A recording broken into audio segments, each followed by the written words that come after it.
Um século de lutas feministas é algo para nos fazer pensar.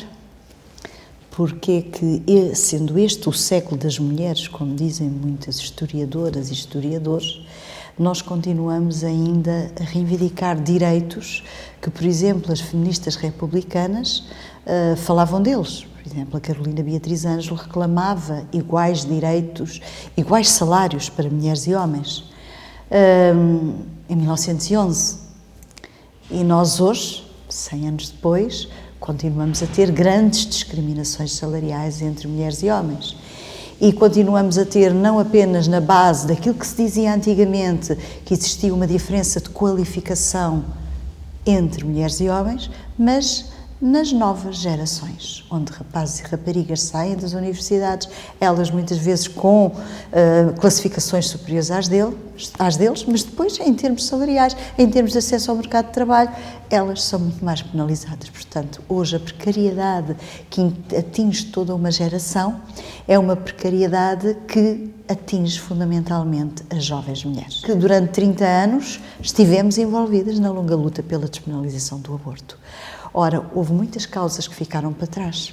A violência de género, que só nos anos 90 é que se conseguiu que passasse à agenda política, e hoje estamos a procurar que as questões do assédio sexual passem também para a agenda pública e se desoculte esta questão.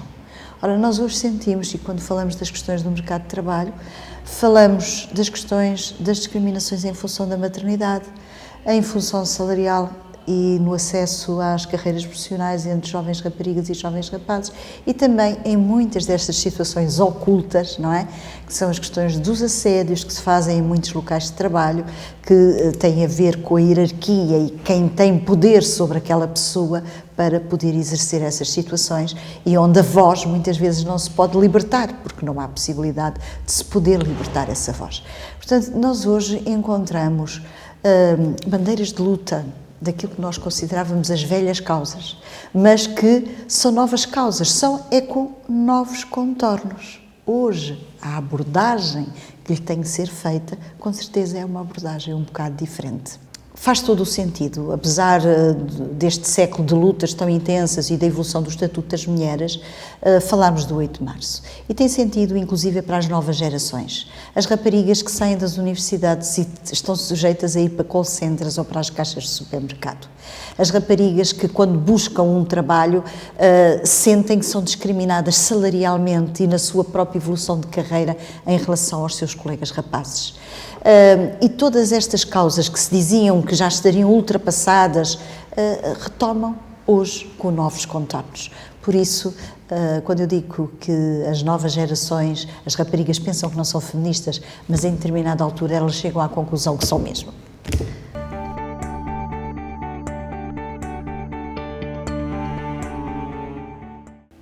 Eu penso que a principal importância deste livro é mostrar que existiu um movimento feminista em Portugal, um movimento plural, que se expressou através de diversas correntes. E que as mulheres que participaram nesses movimentos, na prática mulheres da minha geração, tiveram um papel muito importante para que o feminismo em Portugal não ficasse invisível. Na prática, este livro abriu uma mente a mim e acho que vai abrir a mente também a outras pessoas, porque há um conjunto de estereótipos que estão colocados em torno desta palavra, desta expressão, dos próprios movimentos feministas em si. Desconstruir esses estereótipos, mostrar que os feminismos podem ser plurais, que cada vez mais a agenda feminista se entrelaça com a agenda de outros movimentos sociais. Mostrar que na atualidade tem razão de ser continuar a afirmar-se uma corrente feminista de agência, conforme eu aqui coloco no livro, que é uma outra categoria que eu procuro mostrar, que pode existir uma corrente de agência ou de intervenção social, onde se pode entrelaçar um feminismo de esquerda, um feminismo marxista não dogmatizado, determinadas posições mais pós-modernas do feminismo, mas que não entram em contradição com a existência de sujeito feminista de uma forma plural e que pode identificar-se com lutas. O facto de eu me ter atrevido, neste livro, a fazer uma certa reconfiguração das correntes do feminismo, ou pôr como hipótese a reconfiguração dessas correntes do feminismo na época atual, eu penso que isso pode ser um pequeno passo para o futuro, onde há uma distinção entre o feminismo institucional liberal, um feminismo neoconservador que no nosso país ainda não tem muito peso, mas que nos países nórdicos tem, e um feminismo de agência, onde as mulheres podem estar envolvidas, independentemente também das suas correntes ideológicas, desde que elas se posicionem à esquerda, não é? Porque, efetivamente, os feminismos têm uma raiz de esquerda muito importante. Só que, diremos, o diálogo entre os feminismos e as esquerdas foi muito problematizante ao longo dos tempos, não é? E é preciso que esse reencontro também seja feito. Eu acho que esta nova corrente, que eu chamo de feminismo de agência, pode ser o reencontro necessário, onde as questões da pós-modernidade não podem ficar de lado. E tem que se entender em que medida essas questões também ajudaram a desconstruir a ideia de um feminismo de classe média, branco, sem diferenças de classes sociais, não é? E mostraram que as mulheres são diferentes em termos de etnias, classes sociais, orientações sexuais, etc., não é? Então, reencontrar uma corrente onde tudo isto se possa misturar numa agência feminista muito ligada à de outros movimentos sociais, pode ser uma abertura para que nós possamos ter no futuro novas gerações empenhadas na luta feminista.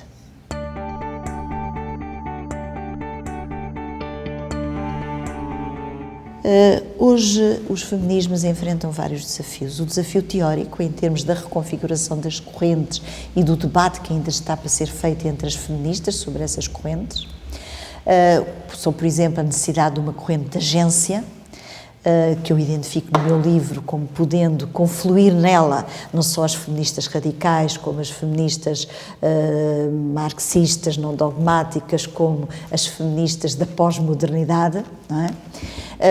Isso é uma corrente que se me configura muito interessante e que precisa de ser mais debatida, mas esse é o desafio teórico. Agora, em relação aos outros desafios, colocam-se em termos de como é que nós conseguimos que as novas gerações de raparigas se identifiquem com esta causa. E também de rapazes, porque os homens também podem ser feministas, é uma das questões que eu digo no meu livro. Portanto, como é que uma nova geração se pode identificar com estas causas e entender que esta luta de um século não está concluída e que precisamos de ver como abordar antigas e novas causas numa perspectiva de feminista. O terceiro desafio é entender que o feminismo não é algo guetizado, marginalizado, mas que tem que se cruzar cada vez numa visão holística do mundo e dos movimentos sociais. E cruzar-se. Esse cruzamento é fundamental. Eu não digo que não haja necessidade de associações de mulheres. Continuo a dizer que elas têm toda a razão de ser, toda a razão de existir, apesar de outras pessoas dizerem que não. Eu continuo a dizer que é necessário. Agora, essas associações e essa agenda própria feminista, que deve continuar a ter autonomia e identidade, tem que se cruzar com a de outros movimentos sociais. Esse é o terceiro desafio que está colocado, que eu penso que já existiram passos, com os fóruns sociais, foram feitos, embora agora com alguns retrocessos, mas foram já, houve um certo tecido, algumas teias que se começaram a fazer, só que elas precisam de ser mais fortes.